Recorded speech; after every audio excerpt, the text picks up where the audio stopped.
Salaamu calaykum. Riyada cirka mise samada haddaa riyo ku aragtid.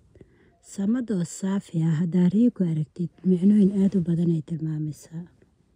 Micnooyinka waxaa ka mid ah bishaarooyin badan, kheyr Rabbi kugu arsaaqi doono.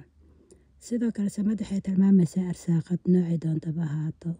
Samada waxay tilmaamaysaa haddaa adoo samada fiirinaya ku riyootid rajo. Qofka ku riyooda samada waxay kaloo tilmaamaysaa duca Rabbi kugu ajiibayo. Waxay tilmaamaysaa samada mashaakil aad xallin doontid, yacni dhibaatooyin hadday jiraan faraj. Sidoo kale waxay tilmaamaysaa guuleysi iyo sareen qiimo iyo darajo. Hadday tahay goobtaada shaqada, gurigaaga mise asxaabtaada dhexdooda. Wallaahu yaclam. Wassalaamu calaykum.